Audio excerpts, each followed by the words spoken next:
কলকাতা হিন্দুত্ব, কলকাতা বলতে ওয়েস্ট বেঙ্গলের রাজধানী, রাজধানী সিম্বলাইজ হোল রাজ্যটাকে, ওই জন্য কলকাতায় বলেছি। কলকাতায় হিন্দুত্ববাদ ক্ষমতায় আনা হয়েছে এই প্রথম। এর আগে কখনোই এটা হিন্দুত্ববাদ এরকম ভাবে দেখে বসে নাই।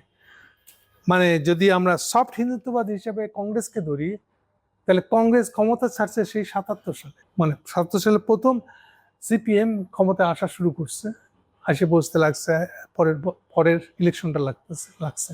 তারপরে এই যে কংগ্রেস বাদ দিয়ে সিপিএম ক্ষমতায় বসছে, তারা ৩০ বছর ক্ষমতা ছিল। ৩০ বছর ক্ষমতা থাকার পরে ২০১১ সালে এসে প্রথম মমতার উত্থান ঘটে সিপিএম ফেলে দিয়ে। সো হিন্দুত্ববাদ বলতে যদি আমরা বিজেপি বা আরএসএস কে বুঝাই, তাদের কেউ ক্ষমতায় ছিল না ওয়েস্ট বেঙ্গলে।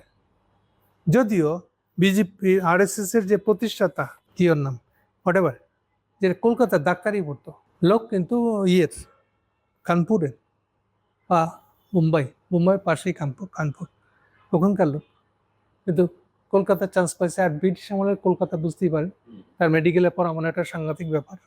সো ওখানে ডাক্তারি পড়তে এসে ওই সময় সে এইসব তত্ত্বমত্ত দেয়, হিটলারের অনুসারী হয়, সবই এই সময় আরএসএস এর উৎকাতারা এরকমভাবে বড় হয়েছে। এনিওয়ে, সো কলকাতার হিন্দুত্ববাদ এই প্রথম ক্ষমতায় আসছে। What is the significance? এটা আসলে মূল আলোচনা। সো আমি বলতেছি এটা হিন্দু মুসলমানের লড়াই না। বেশিরভাগ মানুষ এটাকে চেষ্টা করতেছে দেখা, বিশেষ করে যারা ইসলামী রাজনীতি করে, কারণ তাদের সমস্যা হচ্ছে তারা মোটা দাগে একটা জিনিসকে বোঝানোর চেষ্টা করে, সবকিছুকে হিন্দু ভার্সেস মুসলমান, হিন্দু হলে খারাপ, মুসলমান হলে ভালো।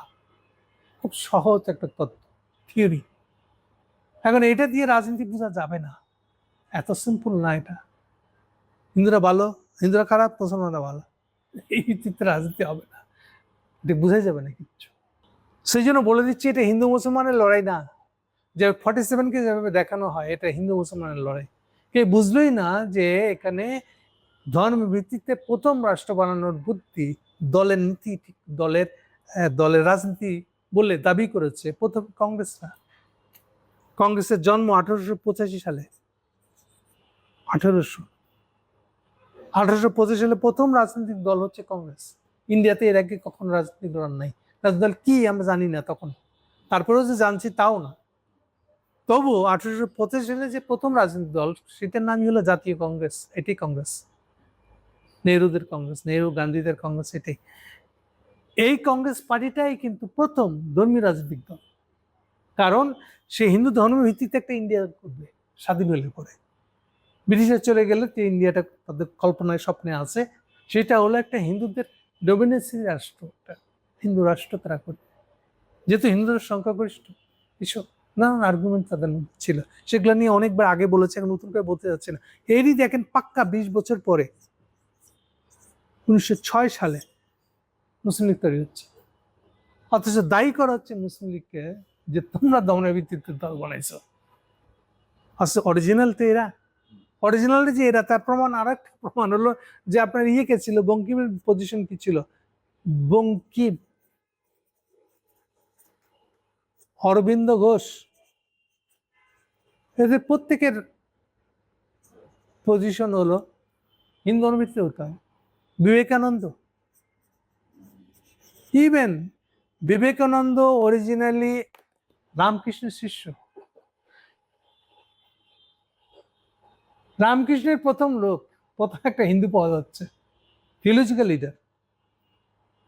অনেক হিন্দু ভাষায় দেখবেন মায়েরা, তার একটা পূজার ঘর থাকে না, না হলেও ঘরের ভিতরে একটা কোনায় একটা পূজা করার জায়গা আছে, ওখানে দেখবেন সব দেবী দেবীর ভিতরে রামকৃষ্ণের ছবি একটা আছে, অর্থাৎ সেও দেবতাদের মতন পূজনীয়। এবং রামকৃষ্ণ বিখ্যাত এই জন্য, এই প্রথম লোক যে বলতেছে যত মত তত পথ, অর্থাৎ পাশাপাশি অনেক ধর্ম পসিবল। কথা খেয়াল রাখেন, এই যে শ্রেষ্ঠত্ব বোধ তার ভিতরে নাই কিন্তু। অর্থাৎ তার শিষ্য বিবেকানন্দ বলতেছে হিন্দু ধর্মভিত্তিতে ইন্ডিয়া বানাতে হবে। বুঝা না? বিবেকানন্দকে যে আরএসএস দিছে তার আরেকটা প্রমাণ হলো, আরএসএস এর একটা থিঙ্ক ট্যাঙ্ক আছে, নাম হলো বিবেকানন্দ ইনস্টিটিউট। এইটারই এই যে মহিলাটা বাংলাদেশে আসে প্রায় ঘুরে বেড়ায়, সাম দত্ত, ও তো বিবেকানন্দ ইনস্টিটিউটের আমরা কি বলি এটা ফেল। তাহলে বিবেকানন্দ ইনস্টিটিউট কোন জিনিস বোঝেন? বিবেকানন্দকে নিচে কি করে তারা দেখেন, এটা আর প্রমাণ দিলাম আর কি। বিবেকানন্দ মাতবর বেশি তো, সেই গেছিল আসলে গেরুয়া কাপড় পরে আমেরিকায়।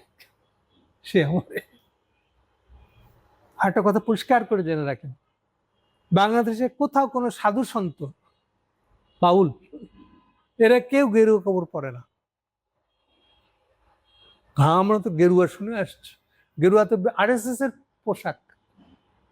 এইটাই প্রবর্তন করে এই বিবেকানন্দ। কারণ ও আর্গুমেন্ট দিয়েছিল একটা পরে, আমি একটা বিশেষ কালার টালার না নিয়ে গেলে আমেরিকান তো পাত্তা দিবে না, স্টেট কার্ড বলছে। এই থেকে গেরুয়া রংটা ঢুকে। উদাহরণ দিই আমি, আমাদের এখানে যত মাজার টাজার আছে দেখবেন সবাই সাদা কাপড় পরে, সেটা যার মাজারই হোক, চিটাগের মাজারই হোক, মাঝবান্ডারি, অথবা যে কোনো মাজার। আপনার এই যে লালনের মাজারে যান, সাদা পোশাক। এরা কেউ গেরে পড়ে না, এরা নখরা করে কেউ কেউ গেরে পড়ে লোকের দৃষ্টি আকর্ষণ করে, চান্দা তোলা যায়, গাঞ্জা কর, পয়সা পৌঁছায়। এই হচ্ছে সেই গোষ্ঠী। সেই গেরুয়া নিয়ে আসছে বিবেকানন্দ। আর এই বিবেকানন্দ দুঃখের ঘটনাটা হলো, সে কিন্তু রামকৃষ্ণের শিষ্য।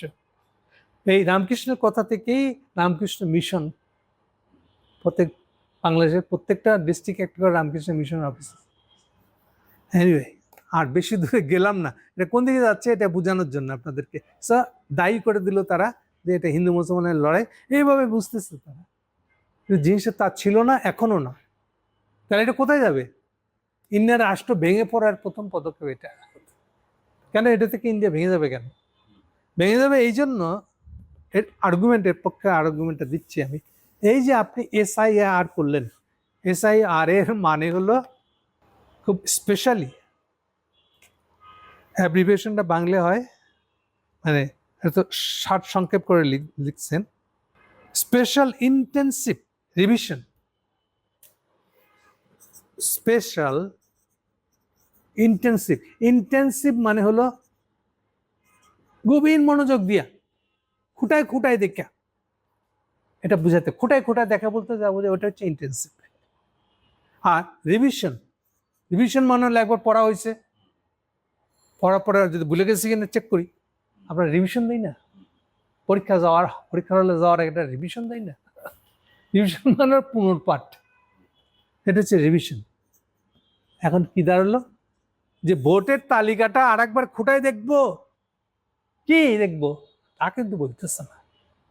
আসলে খুঁটায় দেখবে এর ভিতরে মুসলমান ঢুকছে কটা, মুসলমান বাদ দিতে হবে। কি কায়দা বাদ দিচ্ছে? আপনি যদি কাজ কারবার শুনেন,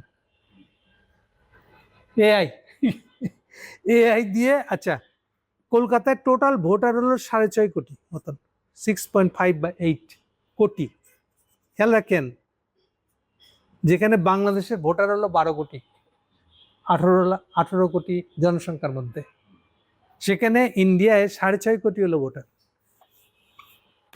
এর ভিতর থেকে তারা বাদ দিচ্ছে প্রায় 1 কোটি 92 লাখ। এইটারই নাম হলো স্পেশাল ইন্টেন্সিভ রিভিশন। এই রিভিশনের নাম করে বাদ দেওয়া হয়েছে। এই 12 লাখের মধ্যে 65% হচ্ছে ডাইরেক্ট মুসলমান। তাহলে কি দাঁড়ালো? আপনার 6.5 লাখ কোটির মধ্যে প্রায় 1 কোটির ভোটার বাদ দিয়ে দিলেন, যারা মুসলমান। তার মানে কি? আপনি বাদ দিচ্ছেন 12%। 12% ভোটারকে বাদ দিয়ে দিচ্ছেন, বেছে বেছে ইচ্ছা করে মুসলমানগুলোকে। তাতে কি হবে? এখন ভোটে জিতার সুবিধাটা হলো, ইন্ডিয়াতে যারা যারা ভোটে জিতে প্রত্যেক বছর 42%-এর উপরে ভোট পেতে হয়। তাহলে 42% থেকে আগেই তো 12% এদিক থেকে কেটে নিয়ে এদিকে জুড়ে দিচ্ছেন। তার মানে এটা হয়ে গেল 30%। আর এটা আগে যাই দেখ, তার সঙ্গে প্লাস 12% হয়ে গেল। তার মানে আপনি 24% ভোটার এদিক ওদিক করছেন। 12% একদিকে কমা একদিকে বাড়াই দেওয়া মানে হলো 24% একটু বাড়াই দিচ্ছেন। এবার 20 দোসারা কি হবে? এটাই ছিল মোদির প্ল্যান, SIR। এর উপর আবার এটা করছে মাত্র 6 মাস আগে শুরু করছে, শেষ করতে পারে নাই। ওর ভিতরে আইনে লেখা আছে যার যার নাম বাদ গেল সে কিন্তু আবার রিভিশনের জন্য অ্যাপ্লাই করতে পারবে। আরেকবার চেক করে দেখার জন্য, সেটা কারোটাই করা হয়নি। রিসিভই করানোর সময় নাই তো। ইলেকশনের মধ্যে 7-10 দিন আগে এটা শেষ হয়েছে। ফলে যারা আপিল করতে পারবে, আপিল দেওয়ার তো সুযোগ হয় নাই। তো ভোট হয়ে যাওয়ার পর আপিল করলাম কি? ততদিনে তো আর বিজেপি ক্ষমতা চলে আসতেছে। তার মানে 12% ভোট এদিক ওদিক করা মানে 24% ভোট বিজেপিকে পাওয়া দেওয়া। সোজা মানেটা হলো এটা। কারণ একদিক থেকে 12% কেটে নিচ্ছে, তাহলে আরেক দিকে তো ওই ভোটটা তো এদিকে যোগ্য হবে। এখন বোঝা যাচ্ছে, এই হচ্ছে SIR। এখন দুঃখের কথাটা বলবো, বাংলাদেশে কোনো পত্রিকা SIRটা কি, এটা যে একটা কারচুপির অবস্থা, এই কথাটা কেউ উল্লেখ করে নাই। আমাদের মেলা পত্রিকা আছে, ইসলামী মাইন্ডেড পত্রিকাও আছে, যারা নিজেদেরকে খুব মনে করে মুসলমানদের খেদমত করতেছে। যেসব রিপোর্ট তারা ছাপছে, সেই রিপোর্টগুলো হলো BBC বাংলা, ডয়েচ ওয়েলে জার্মানি, আর নাহলে এনডিটিভির মালিক হলো গৌতম আদানি, মানে মোদি পত্রিকা, 3টে মোদি মিডিয়া বা গদি মিডিয়া। আপনি তাদের রিপোর্ট নিয়ে ইন্ডিয়ান ইলেকশনের, ওয়েস্ট বেঙ্গল ইলেকশনের রিপোর্ট করতেছেন। আপনি মুসলমান তো দূরে কথা, আরে বাংলাদেশ বিরোধী একটা লোক, আপনারা তো রিপোর্ট ছাপতেছেন এরকম করে। কারণ আপনারা কেউ এর আগে কলকাতায় কি হইতেছে, SIR কি আপনি জানেন না, খবর নেননি। ফলে যখনই SIR দেখছেন, না ভাই এ বুঝাবুঝির মেলার সময় লাগবে, আমার সময় নেই, তাড়াতাড়ি রিপোর্ট, BBC রিপোর্টটা সবাই দেয়। বলছি এটা তো একটা গদি মিডিয়া, মোদি তো এটাকে ভাড়া করে রাখছে বহু আগে থাকতে। আমি বহুবার বলছি, BBC একটা ভাড়াইটে সাংবাদিকতা করে, একটা ভাড়াইটে পত্রিকা, এটা ভাড়াইটে মিডিয়া, কেউ শোনে না কার কথা। ওর রিপোর্টটাই ছাপতেছেন আপনি কলকাতার ইলেকশনের রেজাল্ট হিসেবে। ফলে আপনি কেউ জানেন না যে SIRটা কি। এটা দিয়েই যে ইলেকশন ইঞ্জিনিয়ারিংটা করে হারাই দেওয়া হয়েছে। এইটার ভয়ে মমতা যেটা করছে, মমতা হিউজ ক্যাম্পেইন করছে মুসলমানদের মধ্যে, যে তোমাদেরকে বাদ দিবে, কিন্তু তোমরা একটা কাজ করো, যে কটা লোকের ভোট দেওয়ার সুবিধা আছে সবাই ভোট কেন্দ্রে যাবা। এই কারণে ইন্ডিয়াতে এই প্রথম একটা ইলেকশন হচ্ছে যেখানে গড়ে 92%-এর উপরে ভোট কাস্টিং। কোথাও কোথাও এটা 97% পর্যন্ত গেছে, অ্যাভারেজ 92, কোথাও কোথাও এটা 57% ভোটার হওয়া মানে বুঝে। দু একটা বুড়া থাকবে, যাইতে পারে নাই। আর কলকাতায় আবার মাইগ্রেশন প্যাটার্ন আমাদের মতো না। আমাদের এখানে যেমন শহরের লোক সব, গ্রামের লোক সব শহরে এসে বসে আছে, ভোটের আগে ছুটি দেয়, যদি গ্রামে যায় তাহলে ভোট দিতে পারবে। তো এখানে তো 10% লোক যাইতে পারবে না, সময় মতন যাওয়া হয় নাই, এইসব ক্যাসালের পরে ইচ্ছা থাকে সত্ত্বেও 10% লোক ভোটে কেন্দ্রে যাবে না। কিন্তু ইন্ডিয়াতে তা হয় না, যেহেতু মাইগ্রেশন প্যাটার্ন কম, যে যার জায়গায় আছে, ওই 5-4 পুরুষ ওই জায়গায় আছে, 5 পুরুষ হয়ে গেছে, ওই আরবানাইজ হয়েছে, ওই যে বাসায় থাকতো ওই বাসাতেই আছে। এটা হচ্ছে কলকাতার প্যাটার্ন, ওয়েস্ট বেঙ্গলের প্যাটার্ন। সো ওয়েস্ট বেঙ্গলের প্যাটার্নের কারণে ওখানে মাইগ্রেশনের স্থির একটা জায়গায় থাকে, এই কারণে ভোটের পার্সেন্টেজ সম্ভব হয়েছে। বাংলাদেশে কখনই 97% ভোট তো দূরের কথা, 90% ভোটার হবে না। সবচেয়ে চেষ্টা করলে আমরা 60-এর উপরে গেলে মনে করি মেলা ভোট হয়েছে। এনিওয়ে, সো সার কথা গেল যে ওখানে এই জন্য 92% ভোট হওয়ার পরেও মমতা এরকমভাবে মেসেজ দিছে। আর প্লাস মুসলমানরা বিশেষ করে ভোট দিতে গেছে বেশি করে, এই আর্গুমেন্টটা ছড়ানো হয়েছে যে মুসলমানের আমি ভোট দিছি এইবার, এটা যদি রেকর্ড থাকে তাহলে আমি দাবি করতে পারবো, পরবর্তীকালে যদি আমাকে বাদ দেয় আমি বলবো আমি তো ভোট দিছি একবার, তুমি এখন কেন আমার বাদ দিতে আসো। এই আর্গুমেন্ট সারানোর জন্য বেশি করে মুসলমানরা মমতার কথায় ভোট দিতে গেছে, এই জন্য ভোটের পার্সেন্টেজ এরকম হয়েছে। তাহলে কি দাঁড়ালো, কিন্তু শেষ রক্ষা হয় নাই, শেষ চক্র হয় নাই, কিন্তু কেউ ব্যাখ্যা করতে রাজি না। মেলা জটিল কেসকা, হোল বাংলাদেশের মিডিয়ার অবস্থা দেখেন তাহলে। এনিওয়ে, এগুলো একটা। আর সস্তা একটা ব্যাখ্যা তো লাগবে, আবার কি হয়েছে ভাই। তো নতুন একটা খবর ছাপছে চারিদিকে, হিন্দু আমরা হিন্দুত্ববাদ কেমন করবো, পুরা ইন্ডিয়া বৃহত্তর হিন্দুত্ববাদ কেমন করবো, ম্যাপ দেখানো শুরু হয়েছে।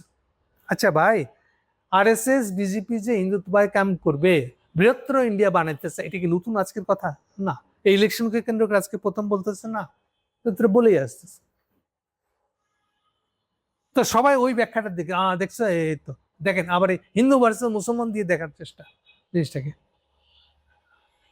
হিন্দুরা আসতেছে বৃহত্তর ইন্ডিয়া, ওটা হয়ে গেছে প্রধান এজেন্ডা আজকে ব্যাখ্যা। আমি বলছি এইটা না, ওরে বাবা, এটা এটা বলে আপনারা বরং যে ভয়ঙ্কর বিপদটা ইন্ডিয়া নিয়ে আসতেছে সেটাকে আন্ডারস্টিমেট করেছেন, আপনি লুকাইছেন না জেনে। কিরকম এখন আসে সেটা আপনাদের, এইটার সাথে আমি একটা ভিডিও দিব আপনাকে। মোল্লা ইউনুস গোটা ঢাকা চাপা পড়ে, এদেরকে কেউ কাউন্টই করে না, মশা মাছি। শুভেন্দু অধিকারী মমতা ব্যানার্জির তৃণমূল কংগ্রেসকে হারিয়ে প্রথমবারের মতো বিজেপির মুখ্যমন্ত্রী হিসেবে অভিষেক হতে যাচ্ছে এই শুভেন্দুর। এক সময় মমতার ডান হাত হিসেবে কাজ করা শুভেন্দু বাংলাদেশ নিয়ে একের পর এক বিতর্কিত মন্তব্য করে গেছেন। কখনো বাংলাদেশ দখল, কখনো বিমান থেকে ময়লা ফেলে ডুবিয়ে দেওয়ার মতো মন্তব্য করতে ছাড়েননি। কলকাতা শহরে যে গার্বেজটা আজকে সকালে উঠেছে, ওটা যদি কার্গো প্লেন আমাদের এত আছে, আমরা উপরে নিয়ে গিয়ে শুধু ঢাকনাটা খুলে দিই, মোল্লা ইউনুস গোটা ঢাকা চাপা পড়ে। বাংলাদেশের সীমান্ত ঘেঁষে রাজ্যের মুখ্যমন্ত্রী হতে যাওয়া এই শুভেন্দু অধিকারী বাংলাদেশ নিয়ে 2024 সালের 5 আগস্টের পর হাসিনাকে সমর্থন জানিয়ে কি বলেছিলেন দর্শকদের তা একটু মনে করিয়ে দিতে চাই। বাংলাদেশের সঙ্গে যুদ্ধ ভারতের কাছে তো কয়েকদিনের ব্যাপার নয়, কয়েক মিনিটেই ফয়সলা হয়ে যাবে। বাংলাদেশের সাথে ভারতের যুদ্ধ নিয়েও মন্তব্য করেন তিনি। বলেন বাংলাদেশের বিরুদ্ধে কয়েক দিন নয়, কয়েক মিনিটের ব্যাপার। ভারত বাংলাদেশের বড় ভাইয়ের ভূমিকায় আছে বলেও কটাক্ষ করেন এই শুভেন্দু অধিকারী। আমরা বড় ভাই হিসেবে চিমটি কাটছে, আঁচড় কাটছে, সহ্য করছি, তো বেড়া আমরা দেবই। রাজাকারের বাচ্চা বলে ডক্টর ইনুস এবং মমতাকে একই কাতারে ফেলেন শুভেন্দু অধিকারী। বাংলাদেশকে মশা মাছি বলেও কটাক্ষ করেন তিনি। বলেন ঢাকা শহরকে ময়লা দিয়ে ঢেকে ফেলা যাবে। এই রাজাকারের বাচ্চা, হেফাজতের বাচ্চা, যাহাই ইউনুস তাহাই মমতা। শুধু তাই নয়, বাংলাদেশকে গাজাবাসীর মতো শিক্ষা দেওয়া উচিত বলেও মন্তব্য করতে ছাড়েননি পশ্চিমবঙ্গের মুখ্যমন্ত্রীর দৌড়ে এগিয়ে থাকা এই শুভেন্দু অধিকারী। ফলে প্রশ্ন উঠেছে, তিনি ক্ষমতায় আসলে বাংলাদেশের জন্য লাভ নাকি লোকসানের পাল্লাই ভারী হবে। এই রাজাকারের নাতিদের অবস্থা কি হয় শুধু দেখতে থাকুন। এই ভিডিওতে শুভেন্দু সে হাসিনার পক্ষে আর্গ করতেছে, এটা অদ্ভুত না? সেটা রিজিওনাল একটা রাজ্যের লিডার, হাসিনার কি হলো তাতে ওর কি? এটা কি ওর এলাকার ভোটারের কিছু না? ও প্রথম নিয়ে আসতেছে, নো, হাসিনা নির্বাচিত প্রধানমন্ত্রী, তাকে এরকম উৎখাত করার জন্য সে অবশ্যই ফিরে আসবে বাংলাদেশে। এটা কি হইতেছে? যেটা তার সাবজেক্ট না, এবার নিয়ে কথা বললে তার ভোটার পারবে না। ইভেন এইটাই পাল্টা তখন মমতারা আর একটা বুদ্ধি করছে। মমতারা তখন বলে যে এই যে তোমরা কিছু হলে বলো মুসলমান খেদাই দিব বাংলাদেশে, তাই ধারণা মুসলমান মাত্রই বাংলাদেশ থেকে আসছে। অ্যাজ ইফ ইন্ডিয়াতে কোনো মুসলমান ছিল না। ইন্ডিয়াতে গড়েও সব হোল ইন্ডিয়া মিলে 15% হলো মুসলমানের সংখ্যা ওভারঅল। সুনির্দিষ্টভাবে ওয়েস্ট বেঙ্গলে 28% মুসলমান ভোটার মানে বোঝার চেষ্টা করেন। শুধু যদি মুসলমানের ভোট পান তাহলে আপনি এটা পেয়ে গেলেন। এবার যদি হিন্দুদের ভোট পান সাথে আরো 10%, তাহলে আপনাকে আর হারাই। সো ওয়েস্ট বেঙ্গলে মুসলমান ভোটারের ইজ্জতটা হলো, গুরুত্বটা হলো এরকম,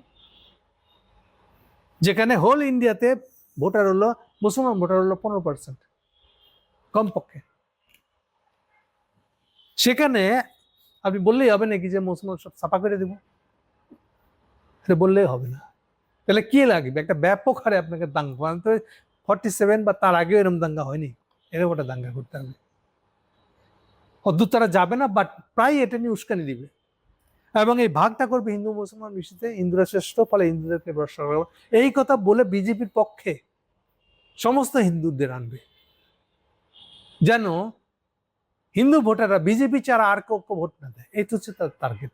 মুসলমান দিল কি দিল না ওটাতে কিছু যায় আসে না, দিলে ভালো, না দিলে তাও ভালো, কিন্তু কোনো হিন্দু যেন বিজেপি ছাড়া অন্য কাউকে ভোট না দেয়, এই হচ্ছে তাদের টার্গেট। এই জন্য তারা হিন্দু মুসলমান সেন্টিমিটার তুলে নিয়ে আসে। কিন্তু তাহলেও সেই প্রশ্নটার উত্তর হয় না যে তাহলে হাসিনা কি করলো। এইখানে আসলো যে মোদির এজেন্ডাটা এটাই, শুভেন্দু বা বিজেপির ক্ষমতায় আসার মানে হলো এটাই। সে কেন হাসিনার কথা এত বলতেছে? আমি এই ভিডিওতে আপনারা দেখবেন, সে প্রকাশ্যে বলতেছে যে বাংলাদেশের উপরে সবাই এই সময় সবচেয়ে বেশি করে বলতেছে যে এই কথা, সেটা হলো ইউনূসের গভর্নমেন্টের এই 1.5 বছর। এটা আর্গু করতেছে যে এই ক্ষেত্রে এটাই ছিল চরমতম নাকি হিন্দু বিরোধী সরকার। আর্গুমেন্টে খেয়াল করেন। তো যেহেতু এটা হিন্দু বিরোধী সরকার ছিল, সেই জন্য ওয়েস্ট বেঙ্গলে হিন্দু সরকার আসা দরকার, এই জন্য বিজেপিকে ভোট দিতে হবে। মিলাচ্ছে কি করে? তার মানে সে ইঙ্গিত দিচ্ছে আমরা যদি জিতি এইবার আমরা মুসলমানদেরকে পুশিং করবো, বাংলাদেশে পাঠিয়ে দিব। মুসলমান মানে বাংলাদেশি। আর একটু আগে সেম কি করে তারা পাঠাইছে বাংলাদেশে পুশিং করে, তার ব্যাখ্যা দিচ্ছে প্রকাশ্যে সাংবাদিক সম্মেলন দিয়া। কে? আসামে এবার যে মুখ্যমন্ত্রী হয়েছে, সে একটা সাক্ষাৎকার দিচ্ছে, সেখানে সে বলতেছে কি করে তারা পুশিং করছে মুসলমানদেরকে, জবরদস্তিতে বাংলাদেশ থেকে পাঠিয়ে দিচ্ছে। তাহলে এটা হলো মোদির বাংলাদেশ বিরোধী তৎপরতা, বাংলাদেশের উপর চাপ সৃষ্টি করা যে মুসলমানদেরকে নিতে হবে, মুসলমানদেরকে খেলাইতে হবে বাংলাদেশে। এটাকে পুশিং বলতেছে। আর একটু আগাই তাহলে এই জায়গায় তারেক ক্ষমতা আসছিল, আমরা তোর ফেলানি হইতে আসি নাই, ঢাকা না দিল্লি, আমরা ঢাকা ঢাকা এইসব স্লোগান দিয়ে আসছিল। পানির ন্যায্য হিসেবে নিয়ে ছাড়বে, সবকিছু বিচার করবে তারা। পুশিং নিয়ে কি করবে আমরা জানি না। এগুলো হচ্ছে থ্রেড গুলা। শুধু ইন্ডিয়ান রাষ্ট্র ভেঙে পড়বে শুধু তাই না, ওটা তো আসি পরে। সে বাংলাদেশের জন্য যে নতুন যে থ্রেডটা নিয়ে আসতেছে, তা হলো তারেক সরকারের উপরে চাপ সৃষ্টি করবে। কেন? উদ্দেশ্যটা হচ্ছে এটা দিয়ে সে করিডোর নিবে। হাসিনা আমলে করিডোরগুলো আটকে পড়ে আছে, জাপানিজ টাকায় এই করিডোর বানানো হয়েছিল, এই করিডোরের কাজ পড়ে আছে। মাঝখানে বণিক বার্তাকে টাকা পয়সা দিয়া এটার পক্ষে আর্গুমেন্ট করেছিল জাপানিজরা। বণিক বার্তার সম্পাদক কমিউনিস্ট, কিন্তু বাসদ করা, পুরা স্টাফের ডোমিনেট করে এখানে বাসদরা, কমিউনিস্টরা। তা ভীষণ খ্যাপা আমার উপর, আমি কেন ওইটার বিরুদ্ধে লিখলাম। হাটিকমরো সিরাজগঞ্জ পারেলে যমুনা সেতু পারে ওদিকের নগরবাড়ি রোডটা টাচ করে যেখানে, এই মোড়টার নাম হাটিকুমরুল। হাটিকুমরুল থেকে একদম বর্ডার বুড়িমারি সীমান্ত এই পর্যন্ত 4 লেন করা হচ্ছে রাস্তাটাকে চওড়া করে। এইটাই কিন্তু ওই জাপানিজ করিডোর প্রজেক্টের অংশ। এইটা হাসিনা আমাদেরকে বলছে না, ভান করতেছে যে আরে সরকার কাদের সেতুমন্ত্রী বাংলাদেশের উন্নতি ঘটাইতেছে, 4 লেন বানাইতেছে। এই 4 লেন যে আসলে জাপানিজ প্রজেক্ট, ইন্ডিয়াকে করিডোর দেওয়ার প্রজেক্ট, এটা এই কথাটা ছুপে যাচ্ছে, লুকায় ফেলতেছে। এইটা ওদিকে বুড়িমারি আর এদিকে আমাদের শেরপুর দিয়ে মিজোরামে গিয়ে ঢুকবে। এইটাই ইন্ডিয়াকে করিডোর দেওয়া। এটাই চলে এসে হিলি দিয়ে ইন্ডিয়া ঢুকবে, পার্বতীপুত্র দিয়েও ঢুকবে, যেখান থেকে করিডোর আছে, এই তেলের পাইপ লাইন আছে। সো অরিজিনাল হচ্ছে মোদির এই রাজনীতিটা। এইটার জন্য সে ইয়ের উপরে প্রেশার ক্রিয়েট করবে, তারেকের উপরে। তারেকের জন্য প্রস্তুত, রোধ করতে পারবে? আই এম ইন ডাউট, আমি সিরিয়াস ডাউট করি। কেন? কারণ তারেক যে কথা বলে ক্ষমতা আসতেছে এই প্রসঙ্গে, সেটা হলো যে মোট ইন্ডিয়া এবং আমেরিকা 2007 সালে 1/11 পর থেকে তাকে আর তার মাকে তুলনা করছে। তার পার্টি অলমোস্ট শেষ করে দিয়েছিল, তার মেরুদণ্ড ভেঙে দিছিল। ফলে ভাই ইন্ডিয়ার লোক খাতির কর, আমেরিকার লোক খাতির কর, হ্যাঁ গ্যাঞ্জাম চাই না ভাই, কি চাস বল, দিয়ে দিব আমি।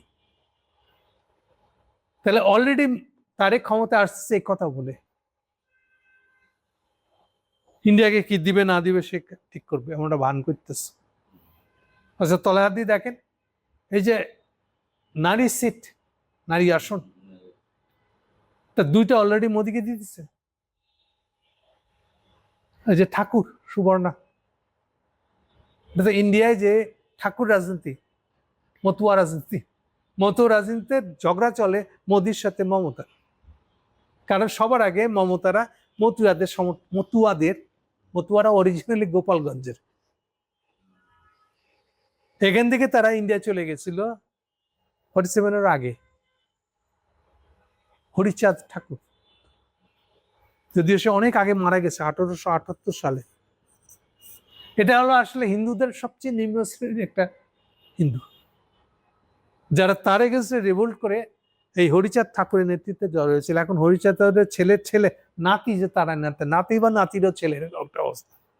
এদেরই প্রথম যারা তৃণমূলের পার্টিতে যায়, গিয়ে এমপি হয়, তারা আসলে হরিচাঁদ ঠাকুরের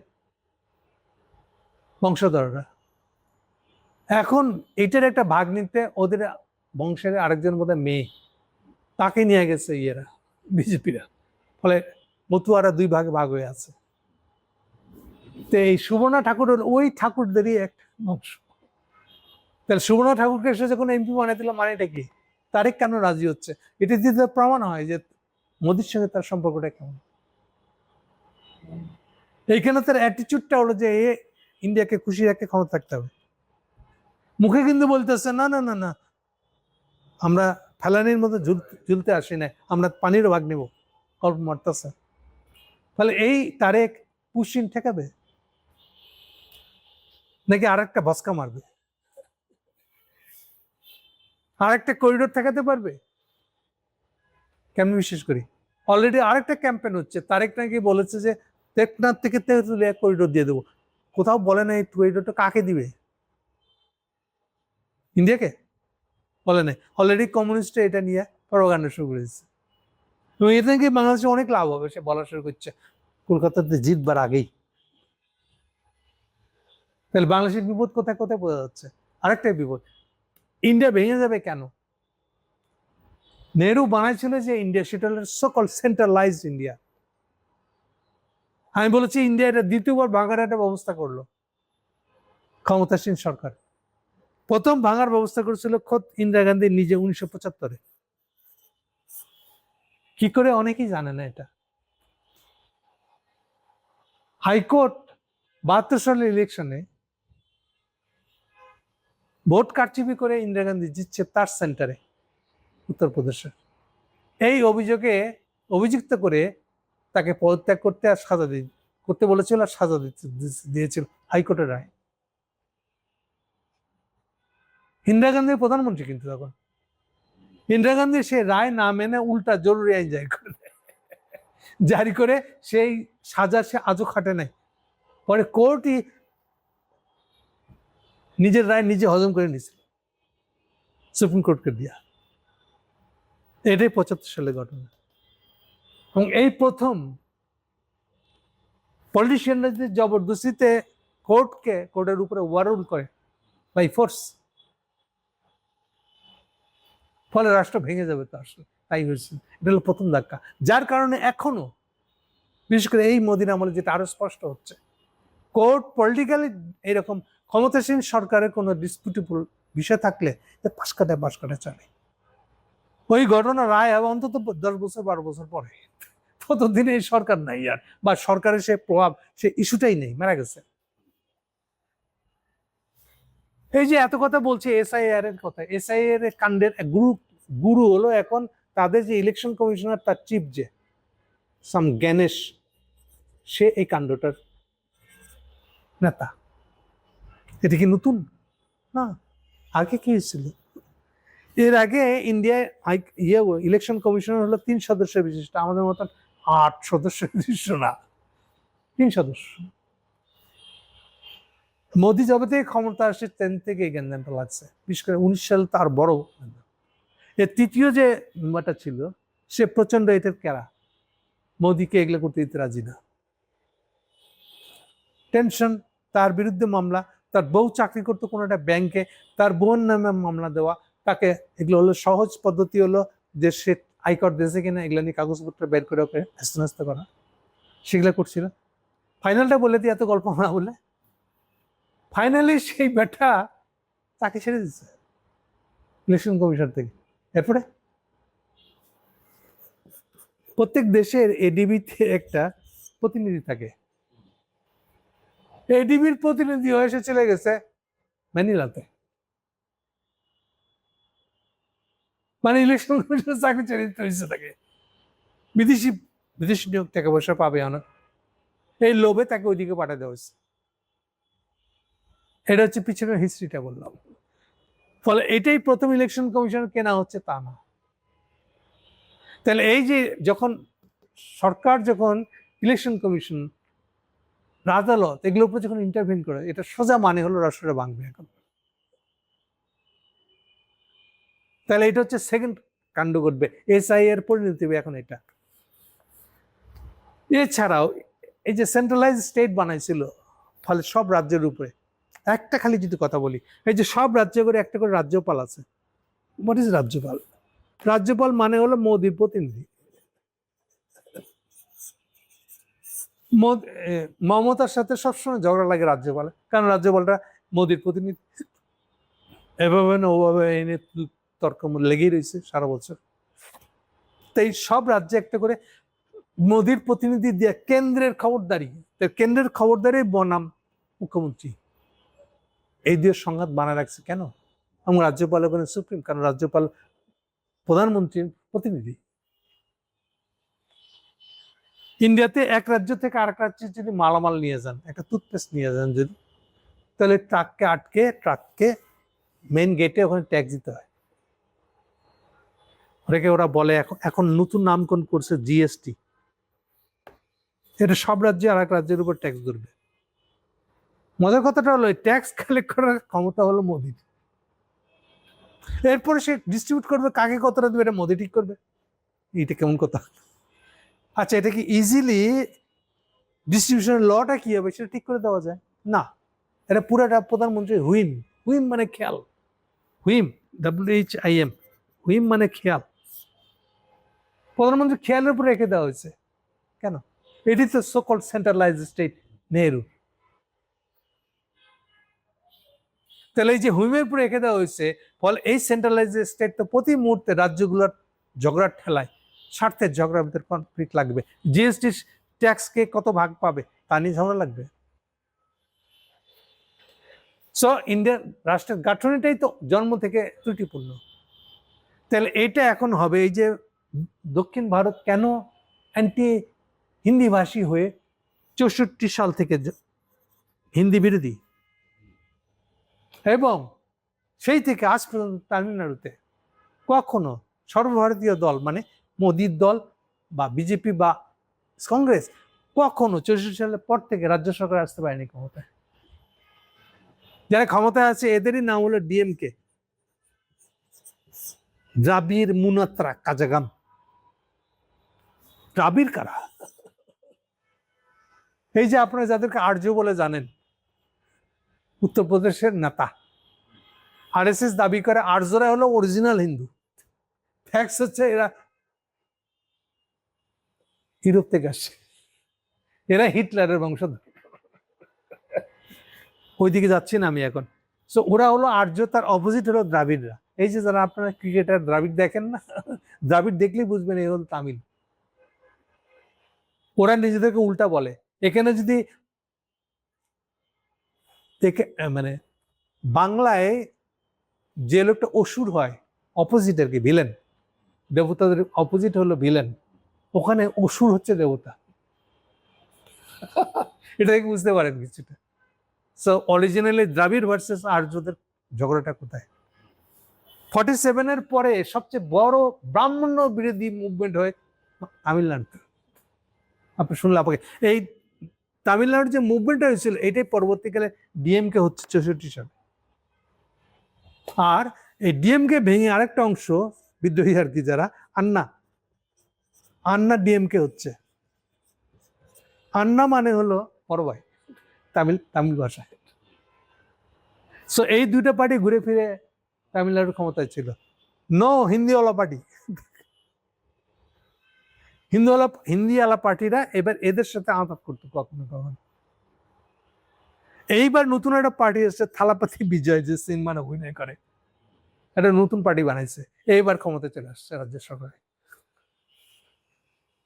কারণ এরা ঘুরে ফিরে আবার এই মোদির লগে আঘাত করতেছে। এই অভিযোগে এবার থালাপাতি বিজয় হয়ে গেছে। সেগুলো কিসের সিমটম? ইন্ডিয়া ভেঙে যাওয়ার সিমটম। এই জন্য বলতেছি এটা ভেঙে পড়বা যে। আবার ওদিকে দেখেন, ভেঙে পড়লে কি হবে? রাষ্ট্র পুনর্গঠন করতে হবে। রাষ্ট্র পুনর্গঠন মানে, রাষ্ট্রের পুনর্গঠন মানেই হলো কনস্টিটিউট, ইংরেজিতে শব্দটা হলো কনস্টিটিউট, যেখান থেকে আসছে কনস্টিটিউশন, রাষ্ট্র গঠন। গঠন, এই গঠনটার ইংরেজি হল কনস্টিটিউট। কনস্টিটিউট, কনস্টিটিউট, এই গঠন মানে রাষ্ট্র গঠন বলতে যা বোঝায়।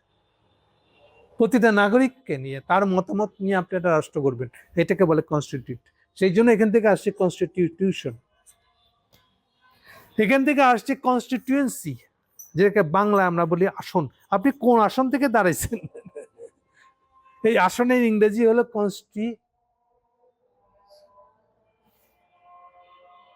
আপনি কোন কনস্টিটিউশন থেকে, কোন কনস্টিটিউট থেকে দাঁড়াইছেন, মানে যেখান থেকে গঠন করে প্রতিনিধিত্ব বানাবো, এমপি হবেন। আপনার কনস্টিটিউয়েন্সি কোথায়? এই কনস্টিটিউয়েন্সি, কনস্টিটিউয়েন্সি আপনার আসন কোনটা?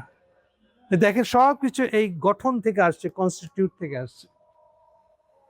রাষ্ট্র গঠন করতে হবে মানে ইন্ডিয়ান রাষ্ট্রকে পুনর্গঠন করতে হবে।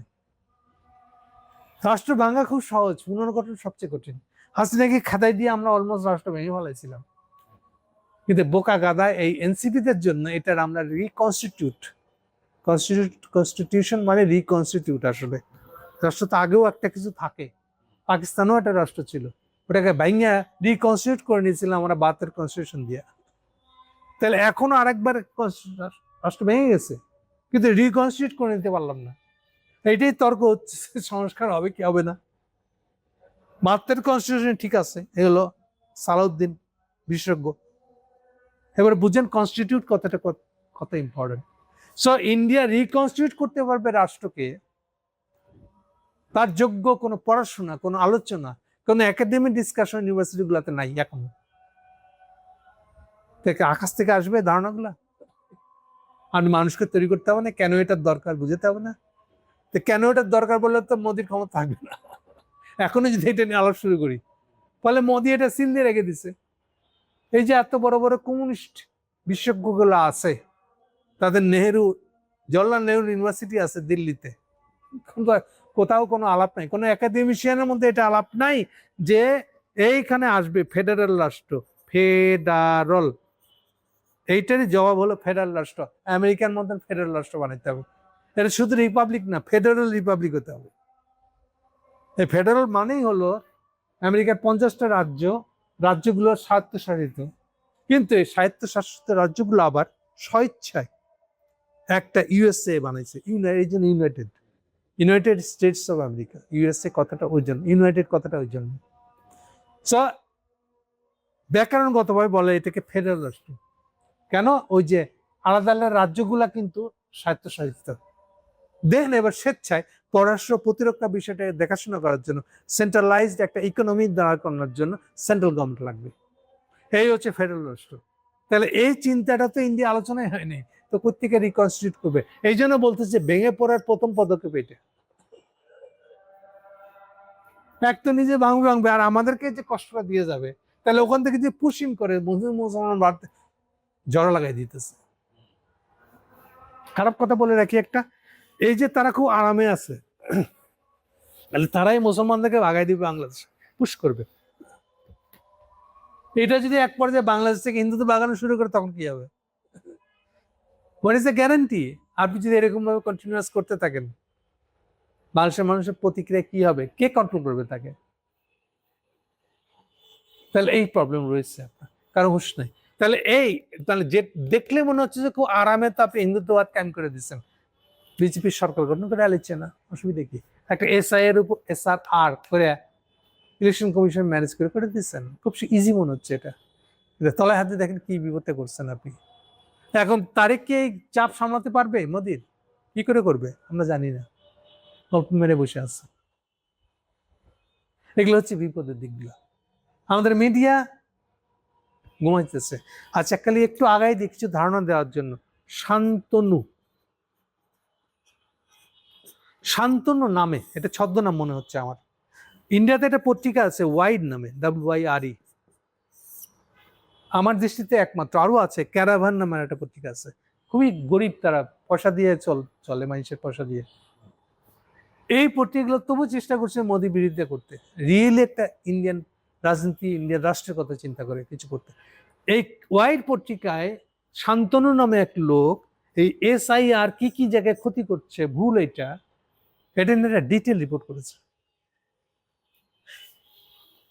প্রথম আলোতে কিছু বুদ্ধিমান লোক আছে, তারা এইটার অনুবাদ করে তাদের পত্রিকা চাচ্ছে, কিন্তু আমি খুব হতাশ যে এটার কোনো রিফ্লেকশন আর কোনো পত্রিকা পড়ে দেয়। যারা বিশেষ করে মনে করে আমরা হলে মুসলমানের পত্রিকা, ইসলামী রাজনীতি করি, তারা পড়ে নাই। প্রমাণ হলো তাদের রিপোর্ট হলো ওই যে বললাম বিবিসির, আর নাহলে NDTV-র। হ্যাঁ, কলকাতায় বিজেপি জিতেছে। আপনি SR এর কথা বলবেন না, খালি বলবেন শুধু বিজেপি জিতছে, আমি তো আসলে মোদীর সমর্থক। আপনি তো শান্তনুর লেখাটা পড়েনি নেই, প্রথম আলো তো বাংলা করে দিয়েছে, ওটাও তো পড়তে পারতেন, পড়েন নাই। আমি সাজেস্ট করবো সবাইকে শান্তনুর লেখাটা পড়তে, পাল্টা লিগ্যাল পলিটিক্যাল আর্গুমেন্টগুলো কি কি শান্তনু ওখানে ধসাই দিছে আর্গুমেন্ট দিয়ে, কি কারণে এটা অবৈধ।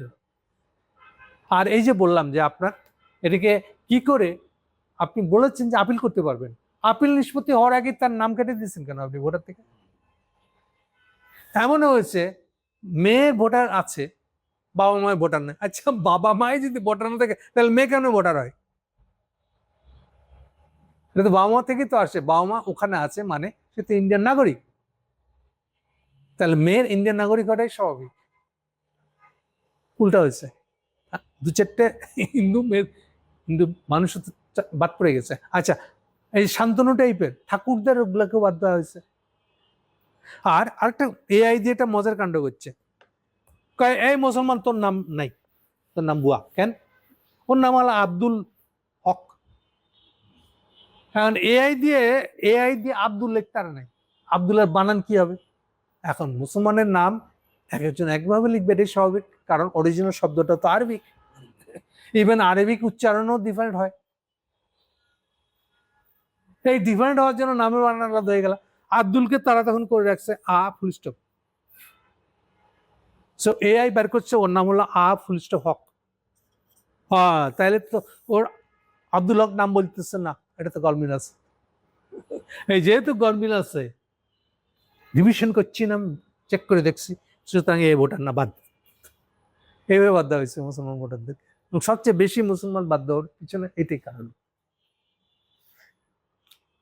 এখন ওই নিয়ম মানে থেকে কিছু কিছু হিন্দু বাদ পড়ছে, 35% হলো ওইরকম।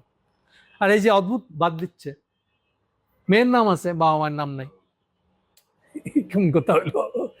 বাবা মা ভোটার না হলে মেয়ে ভোটার হয় কেন? এটা তো আর ইউরোপ আমেরিকান না, যেটা মাইগ্রেট লোকদের দেশ।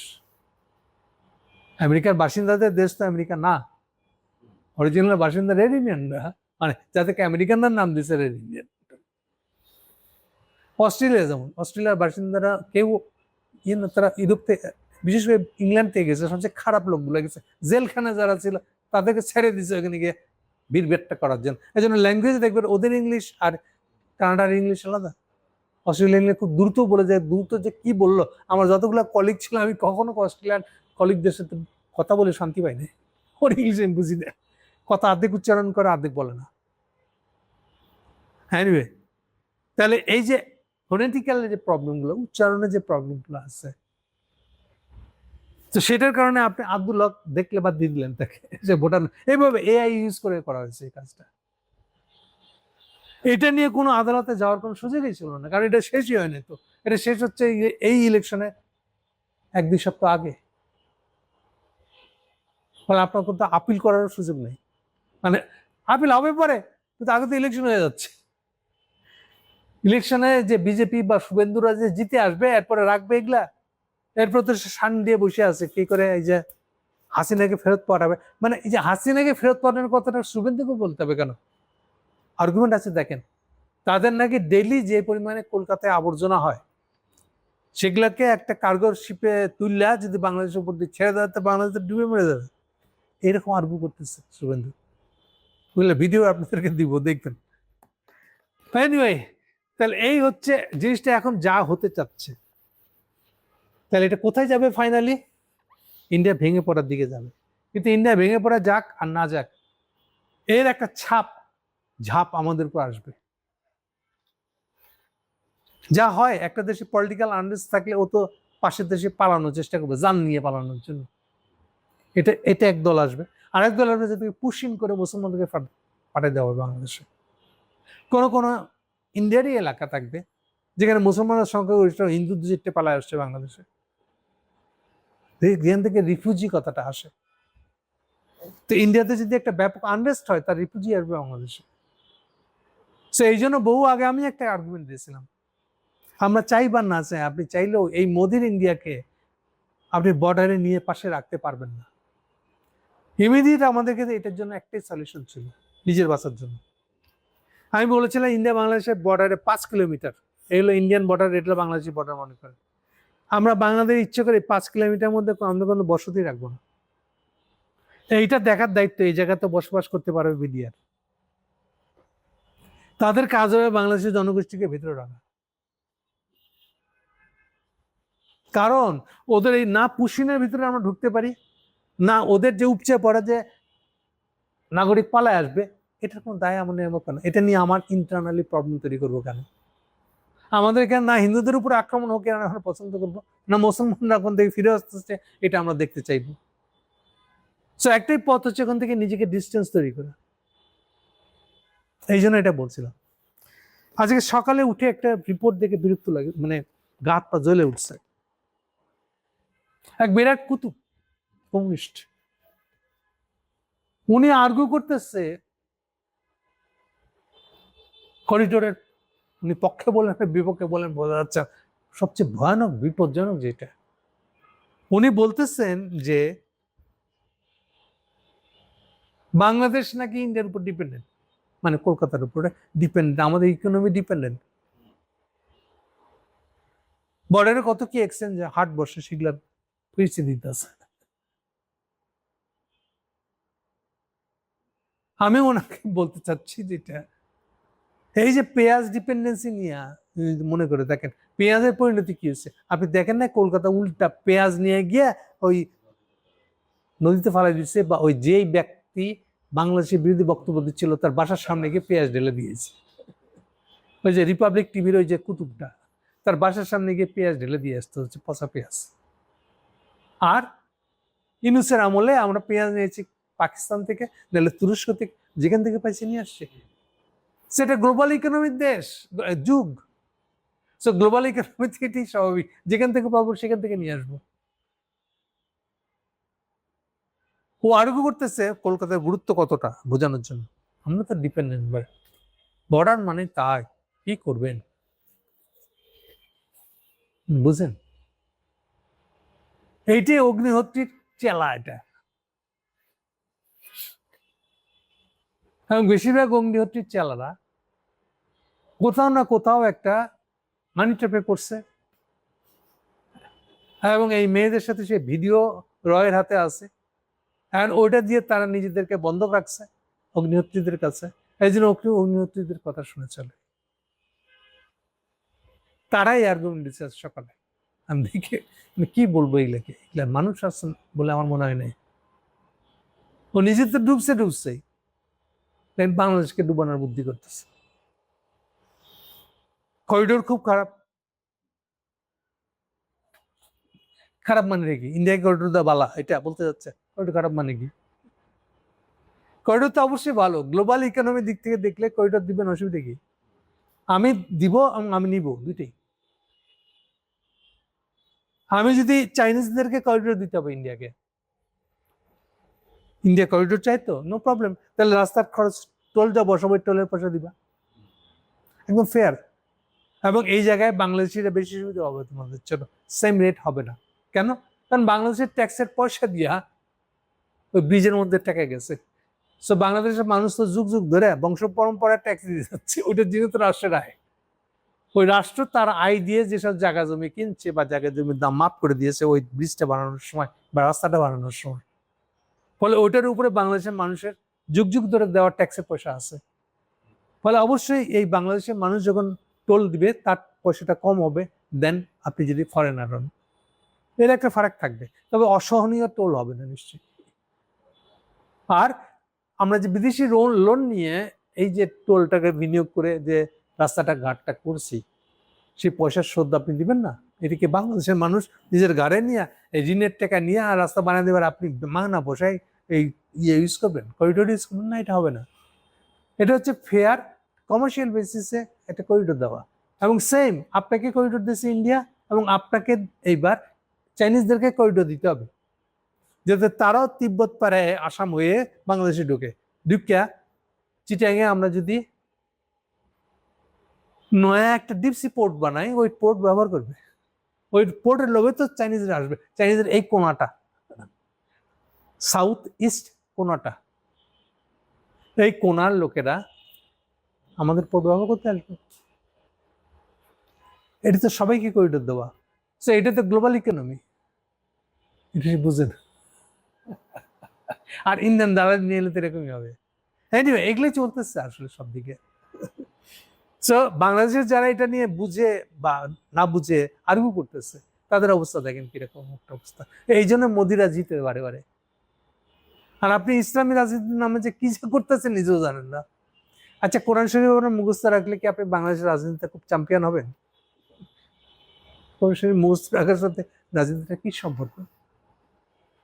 আপনাকে রিয়েলি বুঝতে হবে এটা ইকোনমিক সুবিধা অসুবিধা, আপনার লাভ লোকসান, এগুলো তো কোরআন শরীফে লেখা নাই।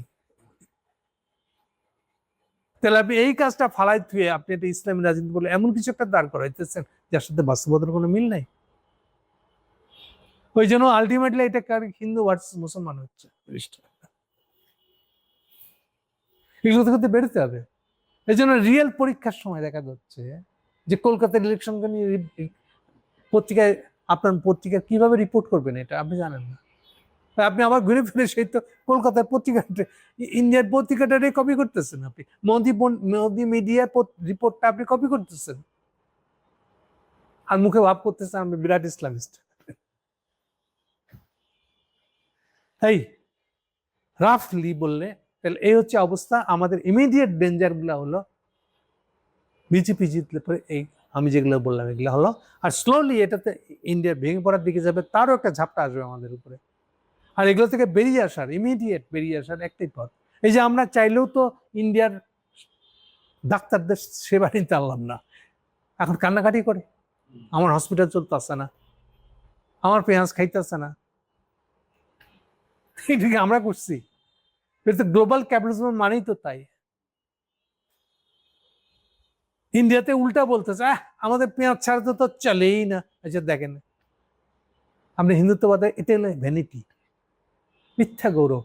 ও জানে না যে পেঁয়াজ না কিনলে আমরা ক্রেতা হিসেবে, আমি তো ভাই ক্রেতা, পকেটে টাকা আছে, আমি তো পাকিস্তান, তুরস্ক যেখান থেকে সস্তা পাবো নিয়ে আসবো। ওর যে কাস্টমার চলে গেছে, কান্নাকাটি করতেছে, হসপিটাল, হোটেল, কাঁদতেছে। হিন্দুত্ববাদ তোর কাছে প্রধান, আমরা হিন্দুরা জিতছি, আমরা হিন্দুরা ডমিনেট করি। এই যে বললাম সকালে যার লেখা পড়ছে সেও তো এই কথা বলতেছে, বাংলাদেশ নাকি পুরা ইন্ডিয়ার উপর ডিপেন্ডেন্ট। সো এই জন্য বলছি আমাদের বুঝাবুঝি, রাষ্ট্র বুঝাবুঝি, রাষ্ট্র স্বার্থ বুঝাবুঝি, এগুলো অন্তত আর একটু বাড়াইতে হবে, তো রিয়েলিস্টিক হতে হবে, রাজনৈতিক দিকটা, অর্থনৈতিক দিকটা এগুলো বুঝতে হবে। তো ফাও এই যে ধরে বসে আছেন আপনি, তো ইন্ডিয়ান কোন দর্শা হয়েছে, সে তো ইয়ের উপরে দাঁড়ানো, আমেরিকার উপর দাঁড়ানো এই মোদি, কিন্তু আমেরিকা যে অন্য জায়গায় চলে গেছে, সে যে উল্টা বাঁচতে পারবে না এখন, তাকে যে এখন চীনের কোলে উঠতে হবে, এটা ফাঁদে পড়ছে। ফলে হিন্দুত্ববাদ আরেকটা কারণে ভেঙে যাবে, কারণ তাকে সাপোর্ট করার মতন এটা আমেরিকা থাকবে না। ম্যাক্সিমাম এই 28 সালের মধ্যে যখন ইয়ে শেষ হয়ে যাবে, ট্রাম্প শেষ হয়ে যাবে, অথবা এই ইরান যুদ্ধের শেষটা হচ্ছে ট্রাম্পে হেরে যাওয়া। ট্রাম্পে হেরে যাওয়া মানে এই ট্রাম্পের পক্ষে আর মোদিকে সাপোর্ট করা, মোদি এখন সাপোর্ট করে না, ট্রাম্পের আগে যে সরকার ছিল তারা করছে। আর সর্বশেষ করছে 2016 সালে, এই যে 111 যখন দিয়েছিল, এই 2016 সালে ছিল শেষ।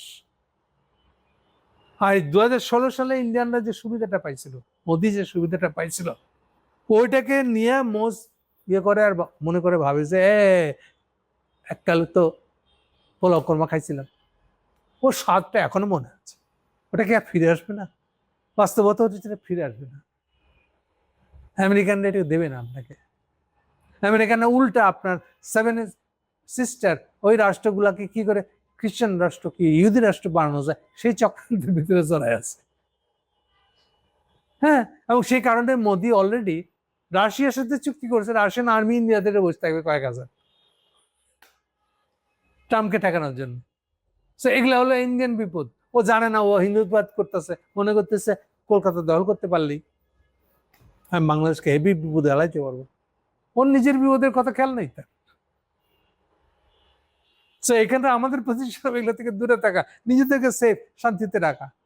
ওই ক্যাসেলে আমরা পড়বো কেন? ও মরলে ও মরুক, কিন্তু পলিটিক্যাল পার্টিগুলো ওর জন্য রেডি। কিভাবে চিন্তা করতে হবে এগুলো খোঁজ খবর দেখছে। ও আছে খালি হিন্দু মুসলমান নিয়ে। আমি খালি আপনাদেরকে বুঝবার মতন করে, মানে চিন্তা করার মতন করে উস্কানিমূলক সূত্রগুলো ধরাই দিলাম, বাকিটা আপনাদের চিন্তা করে বুঝিয়ে নেওয়ার কাজ। Thank you.